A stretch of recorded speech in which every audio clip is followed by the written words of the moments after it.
And what I'm trying to do for you at this particular moment is to make you recognize how unitary is a body. Do all of you understand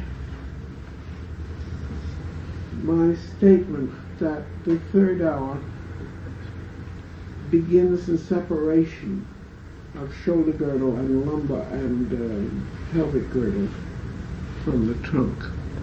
See, there isn't any great use in learning all this intellectual labeling stuff unless you put it into the flesh as it stands before you.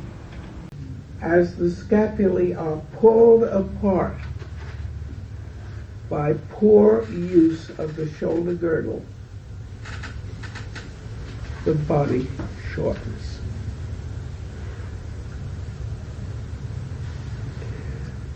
Consequently,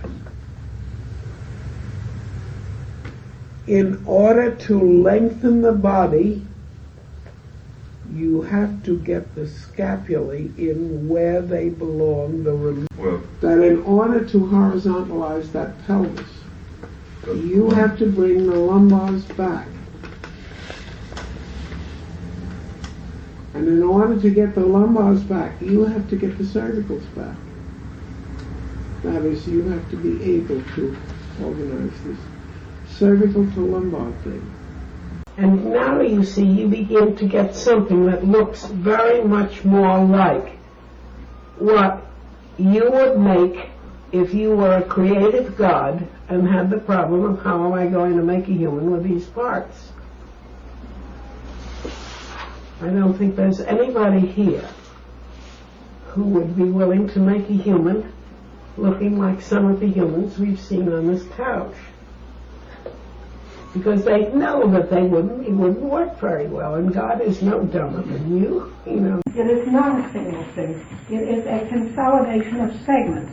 And you can look at those segments, and you can imagine and project the problems of those segments by simply looking at such a simple setup as a set of blocks.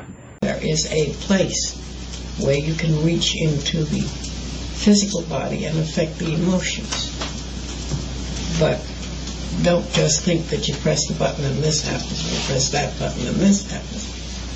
God didn't make it so simple, made it so. See, we have in charge of our physical changings and mechanisms in this country an army of people who don't know one damn thing about it.